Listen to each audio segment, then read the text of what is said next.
Hello friends, welcome back to my channel. My name is Justina and here I like to make, create, and inspire fun art things with you through my DIYs. And today I have a couple of DIYs that are absolutely perfect for this summer season. Not only are they really fun to create, they are super affordable, and plus today I do have a free downloadable for you and it is super fun for the whole family. Remember friends, if you are new here and you haven't yet subscribed, I hope you do that today. All you have to do is click on that big red subscribe button down below. It is totally free, but don't forget to hit the bell notification so that YouTube can always notify you every time I upload a new video. If you're already a subscriber, thank you so much for being here and clicking on today's video. Don't forget to do all the YouTubey things down below, which is like, comment, and share to at least one friend. It really does help out my channel. Now, with all that being said, let's just jump right into it and let's art today.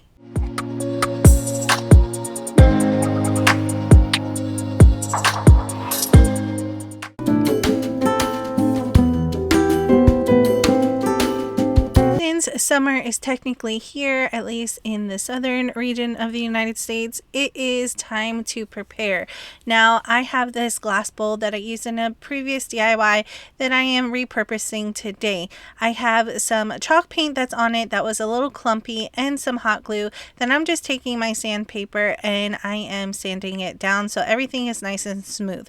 Then I will continue sanding all around the bowl because I will be adding more paint on top, and this will help the paint adhere down to the glass bowl. I'm using my folk art home decor chalk paint in the color, I believe, oatmeal, and I've had this paint for a couple years now and it is almost finished.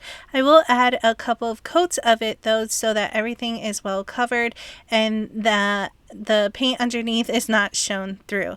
After I have my paint laid down, I will set this bowl over to the side to completely dry. I am turning that glass bowl into a candle. Now, there are technically a few different ways that you can make a candle. You can always buy Dollar Tree's pillar candles or have some pillar candles and melt them down. You can always buy wax flakes at a craft store and or online and melt those down to make your own candle. Now I'm just using a Dollar Tree glass candle. As you see here, I have a pot of water. I have it on medium heat and I just melt that down until all of the solids turn into liquids on top of my stove.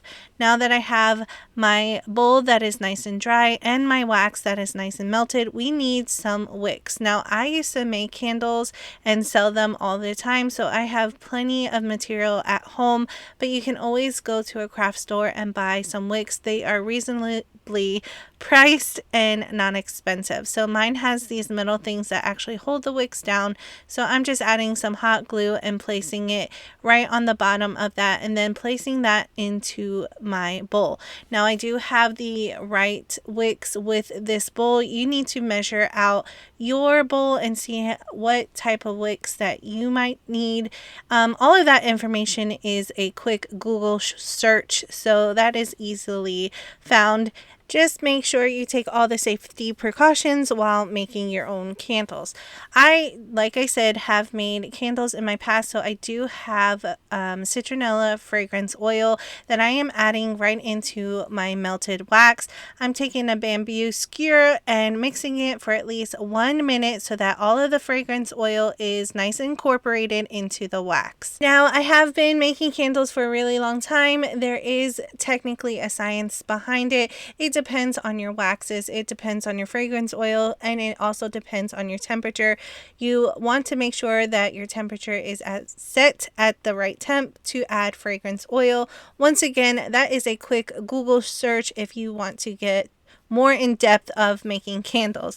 Now I just poured the wax right into our bowl, but I left at least a ½ inch from the top of my bowl to the wax just to make sure there is enough space so that when the candle melts, it has room. And lastly, I'm just adding some lavender all around the outer rim just for an added look and also the smell of it. Here's the candle after it has completely solidified simplified. And what I like to do is take my wick and wrap it around my bamboo skewer just to give it a nice little finished look. However, you do want to cut your wicks down to at least 1/8 of an inch when you're ready to use it. Now, after I was done wrapping it, I actually gave this away as a gift and I forgot to get final shots, but you will see here that this is how it looks at the final, and I just think it's absolutely adorable. It's really fragrant and it is so pretty when it's lit up.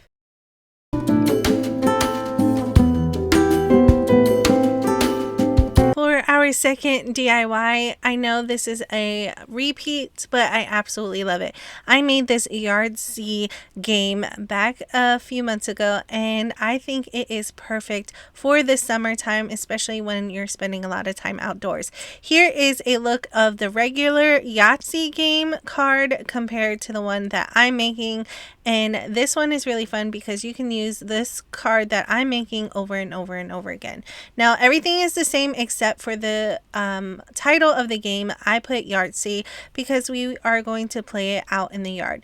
Now, I made 5 different ones, I believe, or 6 different ones, and each one had a different backing. That way, when we're playing with family members, we know who has what card. I am trimming down my paper just a little so that you can see some of that backing showing through, and I am going to start off with a purple backing. I'm just lining it up with my little paper cutter here and trimming it down to size. Then I will add it to that little purple cardstock sheet right behind it. Now, at first I wasn't sure how I was going to adhere it down. I should have just used a stick glue. I don't really understand why I didn't, but instead I just used a piece of tape on the corners. I folded it onto itself, added it right onto the corner, and pressed down firmly. Then I continued doing that for the remainder of the cards. I'm just taking this little edge cutter here and I'm cutting off the edges just to give it a nice neater look. It rounds out the edges of your paper. After I was done with that, it is now time to laminate our sheet, and I had some laminated sheets that were sent to me by this laminator set, and if you want their information, everything will be linked down in the description box below. I'm just adding that card right into the lamination sheet, making sure it is as centered as possible so that it is a nice looking card. After I have it centered, it is now time to feed it through the laminator, and this really just takes seconds to do. Now, I did use the 5 ml setting for this just to make sure that everything adheres down to one another, and I did pass it at least twice, but this is how it comes out, and that way you can use this card over and over and over again. And then I will show you how you can use this card over and over and over again. Here is the 6 cards that I have made, and it is technically in rainbow color, which is absolutely beautiful, and that way everybody has their own color card when we start playing. Here's how you can use it over and over again. You just need a dry erase marker. That way when you play the game, you just write down and then you can wipe it off. This was so much fun, and like I said, there is a freebie for you down in the description box below to have the same PDF file for that Yahtzee card just for you. You can click on it, download it to your computer, print it out, and if you have a laminator, you can laminate it yourself and have this great Yahtzee game for your home. Now, to actually make the dice for the Yahtzee game, I have these wooden die from Dollar Tree. 3 come in a pack, so you're going to need 2 packs of it to have the 5 dice, and then I have my wood burning tool to make the numbers on the die. I burn in 1, then I go to 2, then I go to 3, and I try to make it a little bit different for each dice. That way when you roll, it is really a game of chance. I will continue doing that for all 5 dice and making sure to make it evenly spaced and neat as possible. This game is absolutely fun and perfect for the summer season. You are going to need a little bucket to throw the dice, but look how fun this game turned out. I absolutely love it.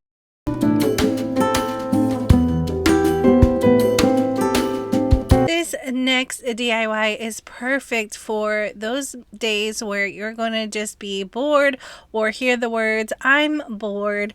And all you really going to need is some rocks from Dollar Tree. There's a huge bag for $1.25, and they come in all shapes and sizes as you see here.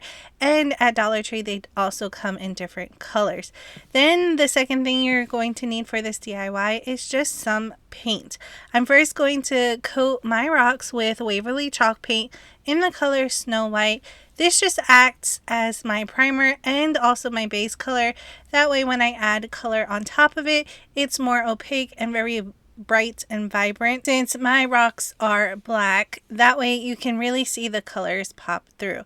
After I got a couple of coats on the rocks front and back, I will set them to the side to completely dry. Now that our rocks are completely dry, they do look like this, and yes, some of them still are showing through the white paint, but that is okay because I am going to add more paint on top of it.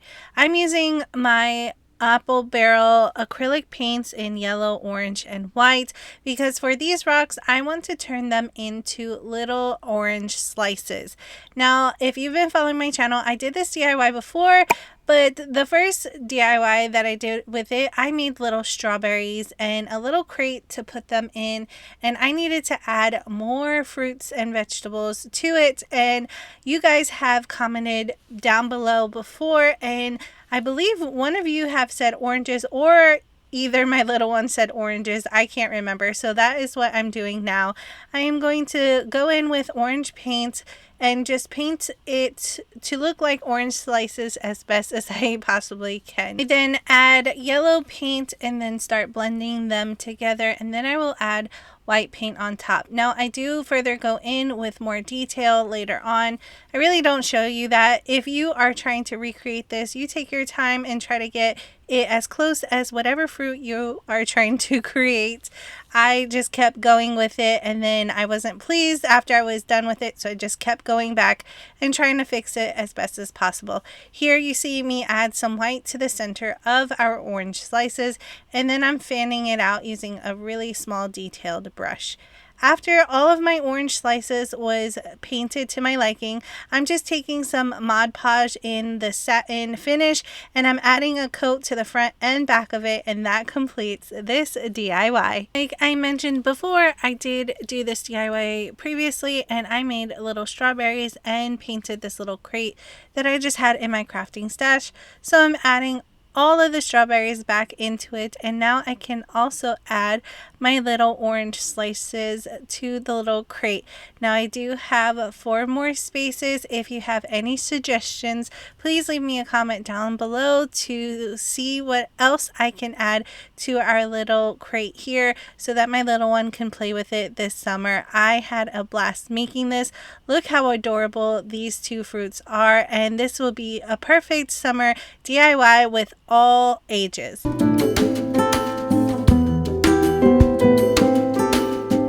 This next DIY is so fun, not only for summer DIYs with the family, but also for outdoor decor and indoor decor, and for all ages once again. You're going to need a brick. I picked up my bricks, I believe from Lowe's. They were like 58 cents, and they come in a few different colors, but the ones that were available for that price range were only these red bricks at the time. So I picked up 2 of them, but I am only going to paint one of them for this DIY.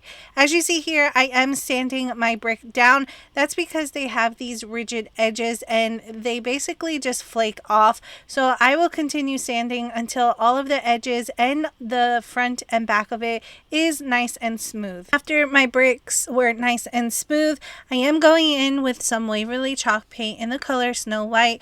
Once again, I use this as a primer and a base coat for my projects. That way I have a blank slate, and any colors that are light that needs to be added on top of it will really show nice and brightly because we have this base color. Now you're going to need a couple of coats because these bricks are very absorbent and they do take the paint really nicely. You can always go outside also and spray paint your bricks if you wanted to with a primer just to speed things up, but I like painting, so I did do 2 coats for all sizes and for each brick, but once again I am only going to paint 1 brick. This is how it looks after I have primed my brick, and now I'm just taking a pencil and starting to trace out my drawing. This is just going to help me give me an idea of what I want to actually paint on it and give me a good reference to when I start to actually paint on it so that I have a general idea of what to do. The inspiration for this DIY did come from Pinterest when I was scrolling through it late one night and I saw somebody paint their bricks looking as the books that they have read. I absolutely love that idea, but not only do I want to do books that I have read, I also want to do movies that are absolutely our favorites. And once I relayed that idea with my family members, they had a few requests, of course, so it's only fitting to do our very most favorite movie, which happens to be Beetlejuice. I am sketching on just the idea and then I will start painting. If you have been following my channel, I have done a couple DIYs where I have painted inspiration pieces about Beetlejuice the movie. My family absolutely loves it, and we also love Beetlejuice, which is the second part of the movie series. If you haven't watched it, it is a must because it's really good also. If you have watched it, leave me a comment down below with the roach emoji if you have it. That would be so cool to see all of the bugs down in the comment section below. But as you see here, I am starting to paint on my little green drippings that I absolutely love to do when I'm referencing Beetlejuice. I tend to do that. I did a couple ceramic pots painting Beetlejuice and I did the same exact thing. Next, as you see here, I'm just taking a really thin brush and some black acrylic paint, and I'm painting on the sandworm. This sandworm is going to go all around my brick here, or my bookish brick, I guess. And I'm just going to really rough it in at first, and then I will fine tune it as I continue to go all the way around. Now I don't do the sandworm's face because I felt like that was too detailed and I was running out of time, especially since it's the end of school season.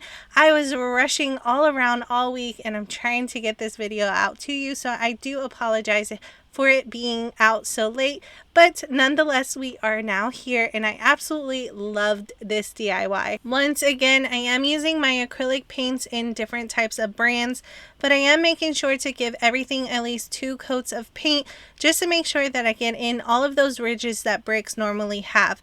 I will continue painting and then I will have to wait for one half to dry so that I can work on the other half, and then I also stand the brick up to paint some areas also. I won't show you every little bit of detail that I do for this brick, but I will show you the majority of it. I am now going in with the purple acrylic paint and I'm just adding it right onto it, and then I wanted this to go all on the edges. This will actually be the pages of my Beetlejuice book here because I still wanted this brick to represent a book, even though there's not really a book about Beetlejuice. I believe it was a screenplay, but if I'm wrong and there is a Beetlejuice book, I definitely need to read it because I absolutely love it. But I will just continue adding the purple paint only onto the edges. Now, of course, I did have to add a couple of roaches onto the book itself. So this is what I'm painting on now. I do go in with various browns. I start off with a light one, then I add a darker one on top of it, and then I just add a bunch of details to really make it look like a bug, but still also cartoonish, just to keep it light and fun. Then once again, I will add all of the little details with a thinner brush to really make it look like it's popping off of the book. After I have all of the details that I want on it, I just wanted to add the little bugs antennas right on top of it, and I'm once again using a really thin tipped paintbrush with black acrylic paint. Once that was done, I did flip the brick over and I wanted to add the iconic Polaroid picture where Lydia is taking pictures of the ghost in the hallway, and she says there's no feet. So once again, I made a square or rectangle with a pencil, and then I am just painting in the ghost with acrylic paint. And then I will add more detail around it to really make it look like the Polaroid picture is popping off of our brick book here. Friends, if you are enjoying today's content, don't forget to smash that thumbs up button. It really does help out my channel. And if you are new here and you haven't yet subscribed, I hope you do that today. All you have to do is click on that big red subscribe button down below. It is totally free, but don't forget to click on the bell notification so that YouTube can always notify you every time I upload a new video. Plus, we would love to have you here, part of our virtual art family, where we do a lot of DIYs with an artistic twist, and we just have really a good time on this channel. If you are already a subscriber, thank you so much for being here, but don't forget to do all of the YouTubey things down below, which is like, comment, and share it to at least one person. All right, friends, that completes our Beetlejuice book here. As you see here, I did add more detail off camera because I was just getting too much into it and it was taking up a lot of time. So I really wanted to get this out to you, but I absolutely loved how it turned out and I just can't wait to make more. Here is a close-up of it when it's on the turntable. Once again, I absolutely loved how this DIY turned out and I do plan on making more. But if you have any requests of me painting on bricks, of something that you want to see, leave me a comment down below also. Remember also, if you are going to put this outside, you must seal it to protect your artwork. I always liked using Rust-Oleum sealant for my projects like this, especially on ceramic pots and now bricks. It will leave a nice satin finish, but it is so worth it to save your artwork. Thank you all so much for taking the time to watch today's video. I really do appreciate each and every one of you. I had a blast making all of these DIYs, and once again, these are perfect for the summer season. I would love to know which one was your favorite down in the comment section below, because hands down, my favorite would have to be the Beetlejuice brick. Once again, if you're new here, I hope you subscribe. That is down below and it's free. Don't forget to click on the bell notification so that YouTube can notify you when I upload a new video. Plus, we would love to have you here, part of our virtual art family. If you're already a subscriber, thank you so much for being here and clicking on today's video. Don't forget to do all of the YouTubey things, which is like, comment, and share it to at least one person. It really does help out my channel. Don't forget, I have other socials, Facebook, Instagram, and also a Patreon page. If you want to become a member, all of those links will be down below. Don't forget to pick up your freebie, which is also down below. And as always, I will see you in the next one.